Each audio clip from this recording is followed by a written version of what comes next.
It's an amazing list, updated all the time, alongside the Beats1 list, the Apple Music list, and all our essential playlists. All right, you've been patient via the magic of technology. Yo, Zane. Mike Shinoda from Linkin Park. It's great to catch up with you. Where are you right now? What did we find you doing?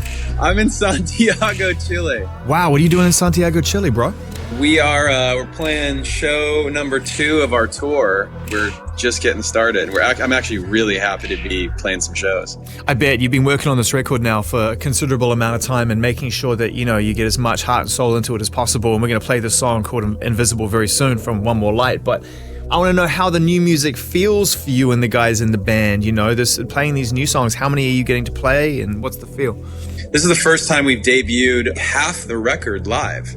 And so we're playing 2 new songs. Well, we played one song that nobody had heard, and that's called Talking to Myself. Then the other song, we're actually going to play One More Light, the title track. We're going to play that as well. Every record you've made has been a reaction to the last one, but this one very much feels like it's a new direction for you in so many ways. The collaboration, the writing, everything else. Now getting the band together to play these songs faithfully in front of your fans. How does that part of it feel?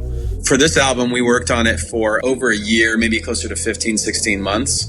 So, you imagine you put that much time in on something and we just, put our hearts into it. And then to be able to share the music for the first time with people is, extraordinary. Part of it is keeping ourselves entertained, and part of it is doing things that we know are going to be fun or challenging or different for the fan base. And this record is full of it. Let's talk about Invisible, this song, which is today's world record from the album. What's the story about this song, Mike? Well, it actually ties into what you and I have talked about before, that one of the things that makes One More Light, the album, so different is that we actually flipped our writing process backwards. So that is to say that on other records, that the music came first. We were really working on the track bed, and the track would inspire lyrics and vocals and melodies. On this album, we actually, from the very beginning, decided to do it the opposite way, where we walked in the door and came up with a concept, and then the concept turned into lyrics and melodies, and that foundation was where we built all the sounds and everything on top of. So it was backwards. And I'll tell you an example of why that's important in the context of this album. So one day I had this idea. I have kids. They're all very little. And I realized my kids are all really strong-willed. And if they want something a certain way, or they don't want to put their socks on, or they don't want to brush their teeth, they will just make life so difficult over that one little thing, right? And I went, oh my God, these kids, when they're like 16, we're going to have the full on, Dad, I hate you. You don't understand me, blah, blah, blah. Slam the door, put on the headphones, like not listening to the parents. And I thought, how cool would it be, theoretically, to make a song and put it in a time capsule and send it to that moment in time when they put the headphones on. And I wrote Invisible. That was the idea for the song. If I had walked in to the studio and a track was going, and it was the old format of how we used to write records, and that track was like a punk rock track or like a heavy track or like a whatever, it could have taken me in a whole different direction, and I would have forgotten about this idea I had for a song. But as it was on this album, the way we were working, the MO was come in with the concept, and I came in, I said, this is what we're writing.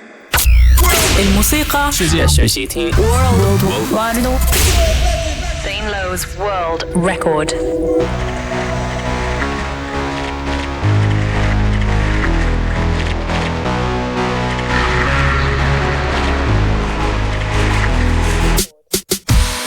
I've got an aching head, echoes and buzzing noises. I know the words we say, but wish I could have turned our voices down. This is not black and white, only organized confusion. I'm just trying to get it right, and in spite of all I should have done, I was not mad at you, I was not trying to tear you down. The words that I could have used, I was too scared to say out loud. If I could not break your fall, I'll pick you up right off the ground. If you felt invisible, I won't let you feel that now.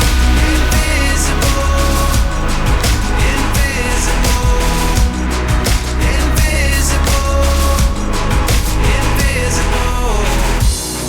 Didn't get your way, and it's an empty feeling. You've got a lot to say, and you just wanna know you're being heard. But this is not black and white. There are no clear solutions. I'm just trying to get it right.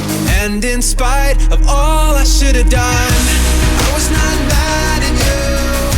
I was not trying to tear you down. The words that I could have used, I was too scared to say out loud. If I cannot break your fall, I'll pick you up right off the ground. If you felt invisible, I won't let you feel that now. Invisible, invisible, invisible, invisible.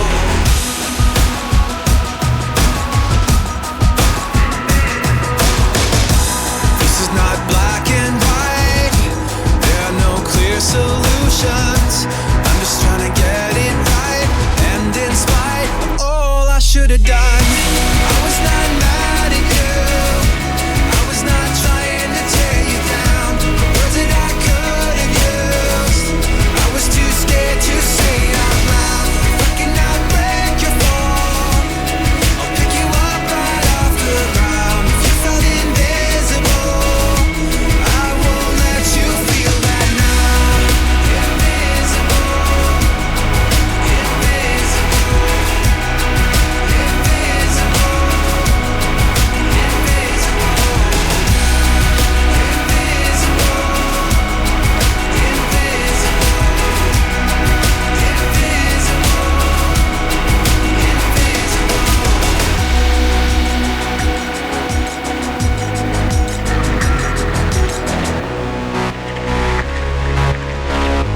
Zane Lowe's world record.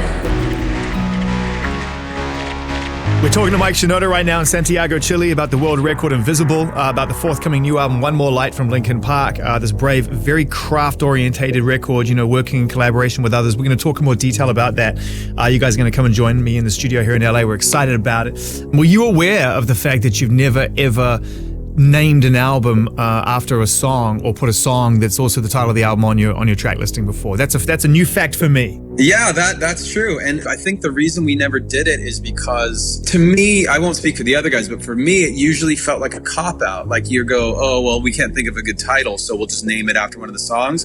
In this case, the reason that we chose that name, I'll say just for me, like my vote, was because the song One More Light is so special to the record. It's special to me. It's a core, kind of a nucleus of the record.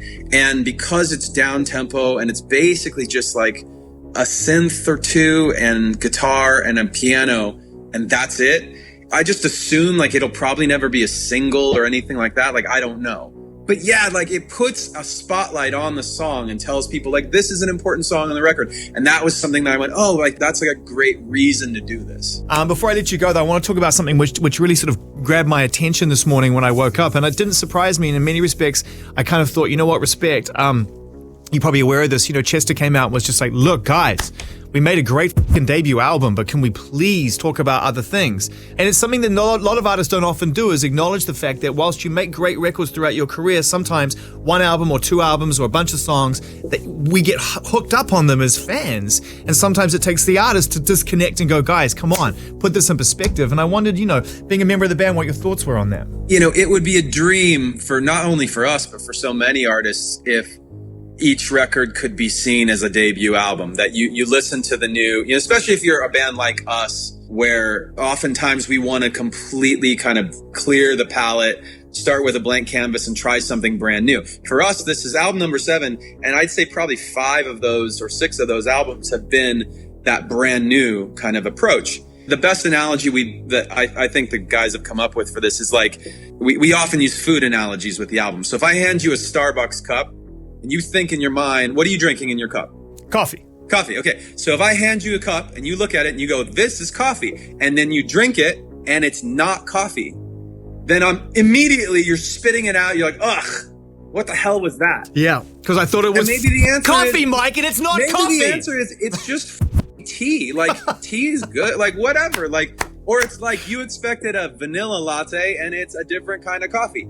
The point is, if you come into a situation thinking, I expect to get this, and you don't get exactly that, your instinct is to spit it out. And then if you take a moment as a music listener and go, wait a minute, I just spit that out because I wasn't expecting it. Let me take a drink of it and see if I like it now, right? And that's the extra step where for us, we are so blessed to have so many fans around the world who will actually take that step. You know, over the course of many, many years, like we just did this show in Buenos Aires and it was a festival show. So it wasn't even our show. We played 2 slots after Slayer, 1 slot after Prophets of Rage. And these kids sang every word to all the new songs. We're so lucky. We're so grateful to have fans that will ride with us for that journey. I was too scared to say out loud, if I could not break your fall, I'll pick you up right off the ground. If you felt invisible, I won't let you feel that now.